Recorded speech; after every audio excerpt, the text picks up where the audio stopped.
Mellow greetings, everybody. My name is James. I'm from the internet. Today we are going to be talking about paying the rent. Now, every couple of months since the pandemic has started, invariably a slew of articles or news and video montages pop up and we talk about this subject. What's going to happen when the eviction moratorium ends? How are people going to pay the rent?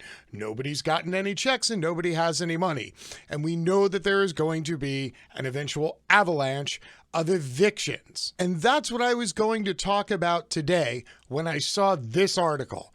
It's an in-depth expose on a few individuals and then a larger macro scale view over what's happening with people as they accumulate more and more debt and eviction moratoriums continue to loom, and what's going to happen afterwards when they owe $5,000, $10,000, $15,000 worth of back rent when the moratorium eventually ends and they end up evicted, homeless, and with a credit score that is so horrible, they can never ever dig themselves out of it. And I thought to myself, this would be a really good article to cover. So as I usually do, I then looked around for a couple of supporting articles, and then I found this article. And this one explains how every month the number of evictions across the country continues to increase, even though there are multiple state and federal moratoriums on evictions. Shocker, right? Landlords and real estate management companies are finding tiny little loopholes and then taking entire families and just cramming them out of their fucking building through the tiny little loophole. This is happening all across the country. So I was like, yeah, we're definitely going to talk about this one. And then this piece of trash came across my desk and everything else went out the window. Why? Because myself and other people have been standing on mountaintops screaming for the better part of a year that literally tens of millions of people, your neighbors, your friends, your families, members of your community, they are going to be driven into abject poverty, homelessness, and starvation the second this slapdash, half-assed, halfway put together response to the fucking pandemic ends. So instead of that, maybe if I show you billion-dollar companies caping for billion-dollar human beings and their billion-dollar real estate investments and telling you how horrible you should feel for those people instead of those people on the screen under the headline, well then, this would seem to be what we're going to do today. Millions of struggling renters caught a much-needed break when the federal moratorium on evictions was extended through the end of March.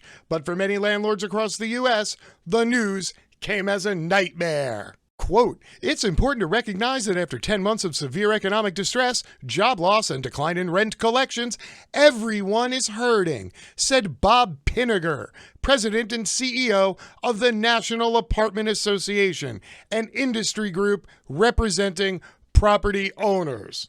Wow, good to know there's an association of landlords out there looking out for each other. Could somebody point me to the association of renters who are about to get fucked so that they can go and lobby on my behalf? Is that a thing? Can you all just point me to that? By extending the moratorium further, he said it leaves landlords and property managers saddled with the financial burden of providing housing to America's 40 million renters without sufficient resources to do so, and that they leave residents to accrue even more debt.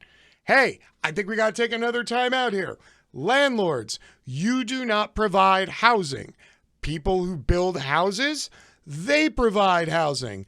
You provide rent collection. And in return for that, the bank lets you act like you own a piece of land.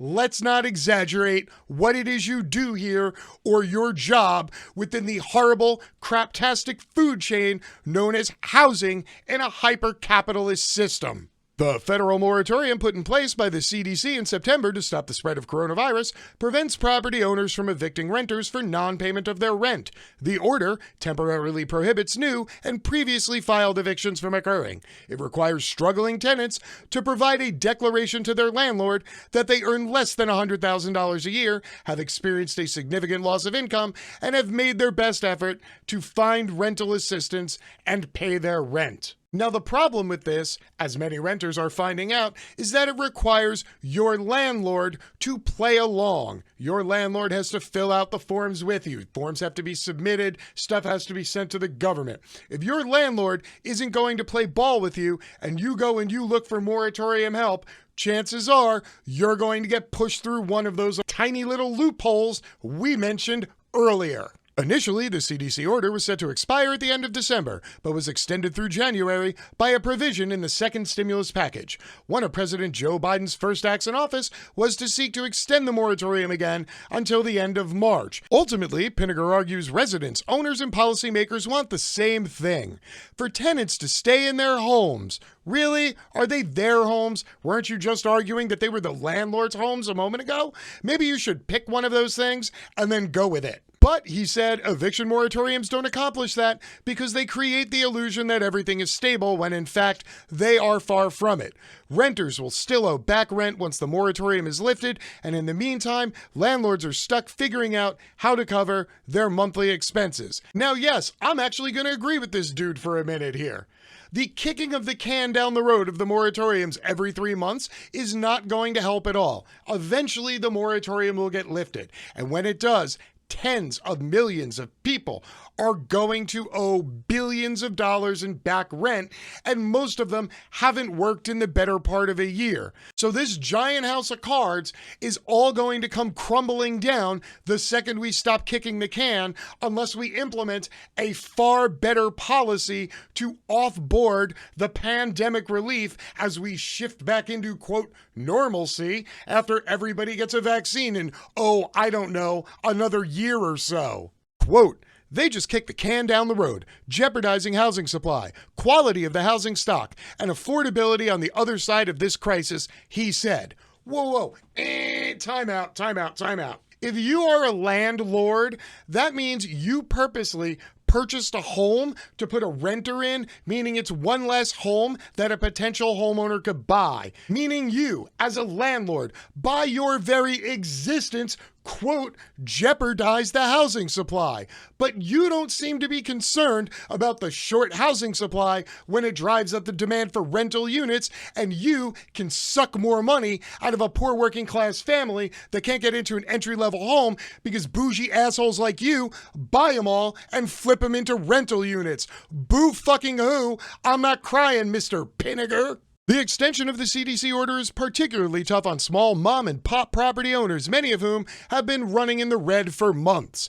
These small independent operators own about 22.1 million rental units, which Pinniger said is more than half of the nation's supply. And to that I would reply, if your entire national housing market is based on there being more than 22 million people renting units that are about to become insolvent because they're actually owned by banks and not the, quote, landlords, you have a systemic problem, and the pandemic is only like maybe the 5th or 6th largest issue within it. Already, some property owners are struggling to meet their financial obligations and maintain their buildings. Quote, without rent, owners can't afford maintenance or capital improvements necessary to preserve the units, he said, which could have consequences that ripple out into the community and housing industry.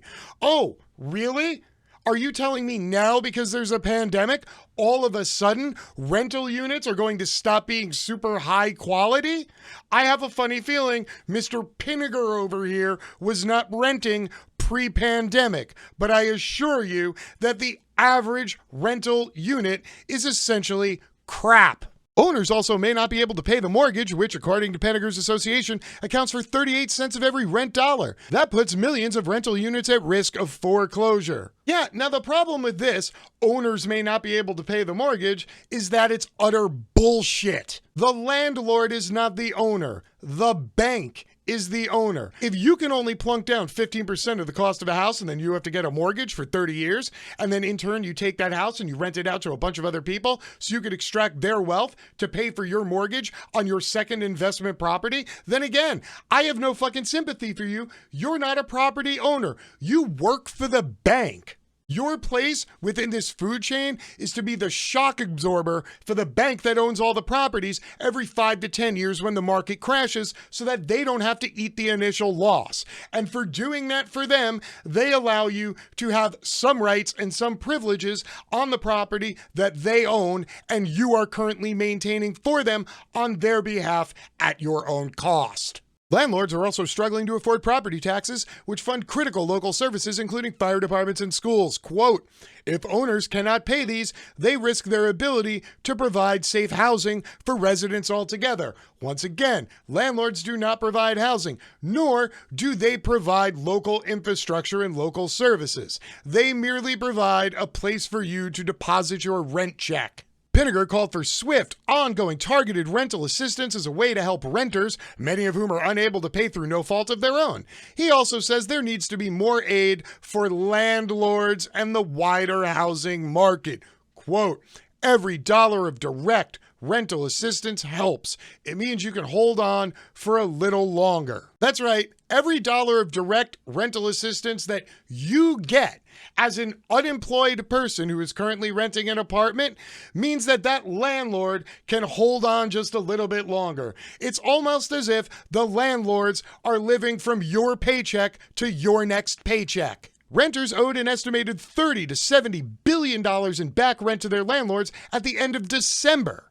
And even with December's $900 billion stimulus package, providing an added $25 billion in rent relief funds to tenants, it still wasn't nearly enough. Why?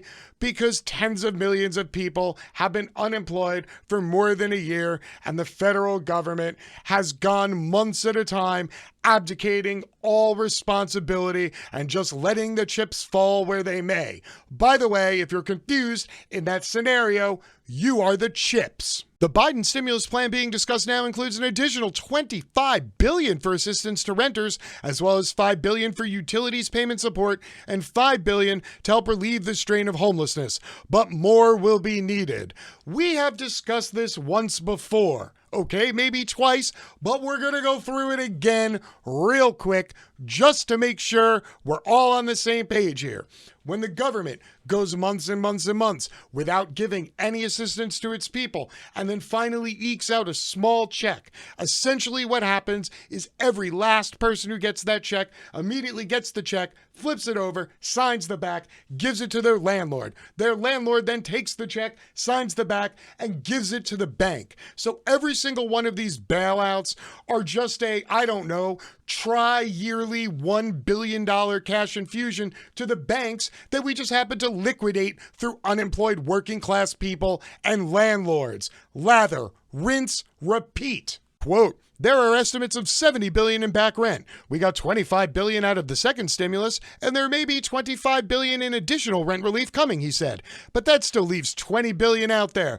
And good Lord, the landlords want to make sure if there is any money in aid going out to the American people, that all of it goes to them first. Why? Because all landlords are parasites. An estimated 10 million renters were behind on their rent and at risk of evictions in the middle of January, according to a Census Bureau survey, and an estimated 16 million renters had little to no confidence they could pay rent in February. While the eviction moratoriums can drive a wedge between property owners and tenants, both sides agree there's just not enough rental assistance money to go around.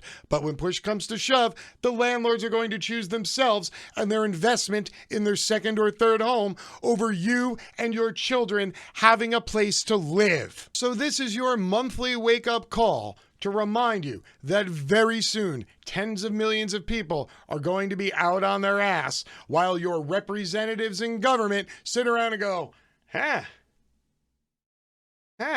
So when you see articles like this begging you to feel sorry for the landed gentry, don't do that shit. Look after your neighbors. They need you and your sympathy a hell of a lot more than these people do. My name is James. I'm from the internet and I'm out. Peace.